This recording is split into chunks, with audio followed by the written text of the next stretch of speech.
Good day, everybody. This is John Scarborough.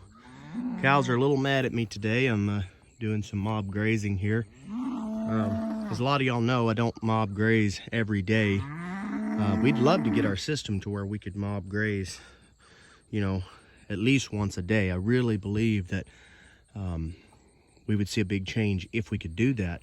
But what I wanted to talk about today is some of the challenges of mob grazing that we face. Now, I don't know if others face these same things. I'm sure some people do for sure, and I'm sure everybody faces some of these same things. But just talk today a little bit about the challenges that we face. We're over here. I'm gonna make a quick mention about this pond here. We're over here on this pond below the house that we used to own. It now belongs to the new landowner here. We used to own that. But I started running cows on here back when we first got it. This land has never been mine, but the house was this land right here. But anyway, I started running cows on it back in 2016. When I started running cows on it, it was dry, muddy, nasty. The cows were always had access to it all the time. Not just when they run them in here, because sometimes I don't always set up paddocks because I don't have electricity in here. So I don't always lock them out of the pond when I do run them in here. This is about 3 acres right here, this little spot. 3 acres of actual grazing land around this pond. There's an actual permanent fence set up. So when I run them into this 3 acres, I don't lock them out of the pond. Although I would like to, I can't do that without electricity. So it's just not something we've gotten to where we're able to do just yet.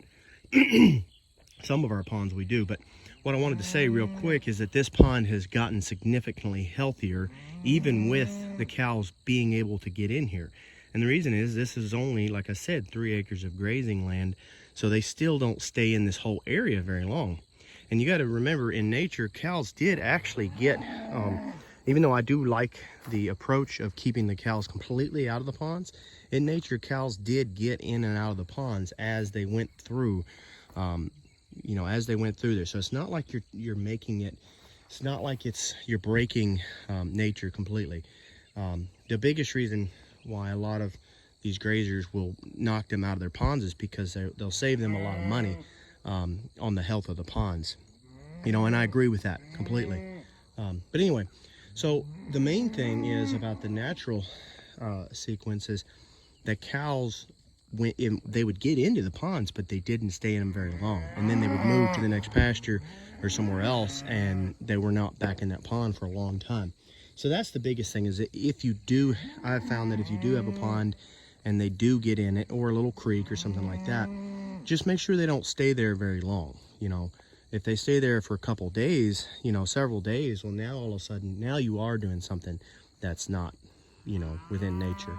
It's not, you are breaking the natural sequence of things, and I do think it does have an effect on your pond for sure, because this pond, we couldn't catch any fish. There was no life to it at all.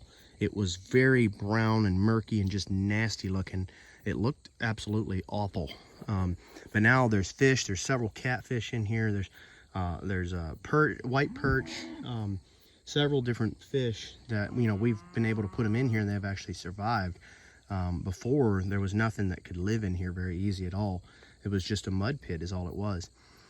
So anyway, so I just wanted to talk about that, and also the pond looked very stagnant, but now the pond looks a lot better, looks a lot healthier, and it's slowly getting better. The only thing we could really do for sure now to improve it is to actually dig it out a little bit deeper. It's not real deep. It used to be real deep, but it's silted in quite a bit. But anyway, so that's one thing we could do to improve the health. But other than that, the health has dramatically improved, and that's even with allowing the cattle to get in when they get in here.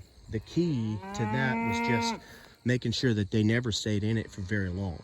Okay, so I just wanted to put that out there for anybody looking for that. And also, I want y'all to notice that there's no trails that going down into the ponds here. And that's another thing. There used to be trails, cut-off trails, where they would just wash out trails and stuff. And that is gone now. Now, there is some weeds that are growing up around there. And that's one reason why I would like to be able to run hot wire, which is what we're doing right now today.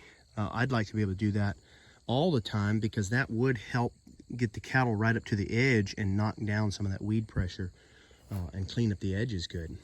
Help it to not be such a snake problem. But anyway, because that is something that the landowner likes to see. He likes to be able to fish, him and his kids around here, and you know, he almost likes the idea of the cattle being in here all the time, because they'll actually keep it knocked down around there. And I try to, you know, I try to encourage and talk about how it's just healthier all the way around if we can keep the cattle out. But anyway, so the point is that it would be nice to be able to clean up those edges good. But back to the topic. I know I've spent a little bit too long on that. I just wanted to touch on that real quick. The topic today is about the challenges that I have with the mob grazing so far. And you know, some of the challenges you don't see on YouTube. Like, you see a lot of the good and the easy stuff, and I'm guilty of it too, just putting out the easy stuff, and I don't put the challenges out. But some of the challenges for me is I don't have permanent wire set up on some of our places, some of our lease places. I don't have any permanent wire set up because the lease property that we get here, in our area, you can find land that you can run cows on, but you just can't find anybody that will sign a lease. And it's because there's so many people that want to do it. So when you do get some property that you can run cattle on, we've been very fortunate to get quite a bit, you just cannot nail down a signed written lease. So because of that, we have access to land, and we can run our cows on and stuff like that, but we can't, there's only so much money we can put into it. So we have to be real careful about what we put into it, because they can jerk that land out from under us any moment, you know. So we have to be real careful about that. So that's one of the challenges that we face, that a lot of other grazers that lease land, they don't face that. So if there's anybody else out there that faces that and they have strategies around that, I'd appreciate put something in the comments so we can kind of all learn something from that. But then some of these other challenges that we face here is these very steep and rugged inclines here. I mean, this is coming down into the pond, but this is steeper than it looks. I mean, it's hard for me to show on camera. Every time I look at a picture or video, it doesn't look nearly as steep on that picture or that video. But this is very, very steep incline. So running up and down here with the four-wheelers and with the walking up and down with the rubber boots, you know, and stuff like that, it gets tiring and trudging on the body. So when you have to do mob grazing, especially when you do the more intense stuff, you know, that's more than once a day, it can really start to get it can really start to take up a lot of time. It's not that it's too hard, because you know, I enjoy something I don't talk about a lot on here, but I enjoy getting some exercise, and I even got a little gym, and I try to take care of myself. But so if it was just an exercise thing, well, I would just consider that part of my exercise routine. But it's not that. It's the time that it takes out in a day. You know, I'm just one person. My wife can help me with a lot of stuff, but she can't help me with every single thing because she's got a lot to take care of herself. So typically with anything with the cattle and stuff like that, most of the time it's me taking care of it all by myself. And a lot of times when you see these other grazers out there, they'll have help of some kind, more than one person. And it's amazing what little places like this, like trying to get this wire across, you know, down into this pond where you can't hardly get down in there, and you have to get the wire all the way across to there, and then you have to be able to bring another wire down this way and attach to it. Trying to be able to get places like that all by yourself, and then get them off the weeds to where they can, where they don't get too grounded out and things like that, can be a little bit of a challenge. And then some of the other challenges we face is because we don't have any permanent wire, we're having to bring a hot box up. I don't know if you can see that. I doubt it. No, you're not going to be able to see that. But there's a solar charger sitting up there, and we're having to bring that around. Well, those solar chargers, they just don't have near the output that a plug-in charger could get. Like, we've got a plug-in charger that we actually ordered. I'll do a video on it, but it's got 12 joules of power, and that right there will really do a lot. So you don't have to worry about dragging down as bad. But out here with those smaller, cheaper chargers that we bring around, because see, that's another thing. We have to have more than one solar charger. So if we could just buy one solar charger and be fine, you know, then we'd be fine. But because we've got to have stuff for our bulls, but then we've got to have stuff for our pigs, and we've got to have stuff for the right, we're about to have some stuff for the goats and the sheep and things like that. There's a budget there. There's a certain amount of money that you're able to spend. So we end up with the cheaper solar chargers. And I'll touch on that later on some more. But the point is that it's a struggle, because now you've got these chargers that they'll get drugged down easy. So then now you've got to really be careful about what you're touching, the weeds you're getting over, and things like that. See, I got to get through this pond to where they can drink from the pond, because this is their only water source. And then I've got to get to where they can strip graze up and down these hills. And so it can really be a challenge. It really can be. And then weather can play a big factor, because you can be planning on coming into a pasture for, I mean, a lot of times any pastures that I'm going to graze, I'll be planning for that pasture, I mean, a month ahead of time at least, on what I'm going to do in that pasture. So sometimes I'll be planning to strip graze it, or to mob graze it in such a way that it's, you know, it's not such a big problem. I've got the power turned off because I was working with that hot wire, so I've got to push this guy back before he pushes through there. They don't know that hot wire is off, but he may just try to, or she may try to just graze right on through. So I've got to push her back a little bit, keep her from just accidentally going through that. But anyway, so the point is that weather can be a big hardship in that, is because, and I'm sure a lot of people struggle with this, but it's even worse when you're on hills. Because I may have a plan to come in here and mob graze this. The only way I can mob graze right now is, or in this spot, is from drinking access to the pond. So therefore, when they graze, they're grazing up and down this hill. Well, if you get any amount of moisture, any amount of water or anything, you're going to tear this up and make this wash. So the point is that you can have a plan for something, and as soon as you get them in here, well, all of a sudden, you know, you get rain coming or something like that, and your plans just go out the window. They're just changed completely. But if I had another water source, well, I could graze them like that, or open up their area a little bit, or whatever. But those are factors that are kind of involved. Now, that's stuff that a lot of people have to face, especially when it comes to rain and stuff. But anyway, so I just kind of wanted to throw that out there, some of the challenges that we face here with all of this.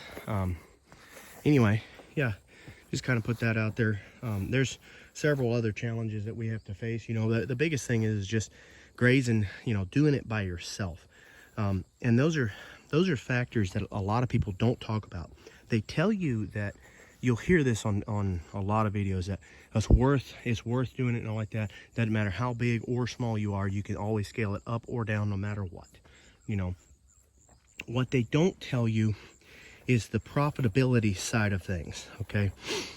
So obviously we understand that the process of scaling 1,000 cows down, you move 1,000 cows every day. You move their water, you move their mineral, you move them, you set up new paddocks for 1,000 cows. You know that the process can be scaled down, all the way down to the point, all the way down to 1 cow. I'm gonna stand under the shade here. It's cold. It's actually cool outside, but the sun started hitting me. But anyway, the process can be scaled all the way down to 1 cow. So you can go from 1,000 cows to 1 cow, and the process is the same. You still set up a paddock every day. It's just a different size. You still move water. It's just a different size. You still move your mineral and things like that. The process is the same. We know that there are differences, subtle differences. You know, like obviously with 1,000 head, you're going to need more access to water. You're going to need more mineral and things like that. But there's different things. So there are some benefits in having a smaller in scaling down, where you're not having to work as hard. But the part that you don't hear a lot of people talking about is the profitability. okay? When you're moving 1,000 head every single day, first off, you're going over bigger areas and you're setting up a wire for that 1,000 head, you know, and you're setting them up and everything, and you probably can afford to have, you can afford to spend more time on it for sure, but you could probably afford to spend more money on help as well. But the main thing is you could definitely afford to spend more time on it. So that's the big difference that you don't hear a lot of people talking about, is time. You know, because if you go moving that one cow every single day, and let's say you don't have a really good system set up, or you do have a really good system set up and now you had to spend all the money to get that good system set up, you know, for one cow, that's where you start, it starts getting to where it's like, okay, I can scale this down, but I'm having to put out a lot of time. And people talk about how, oh, well, it's not a lot of time. It's really not a lot of time.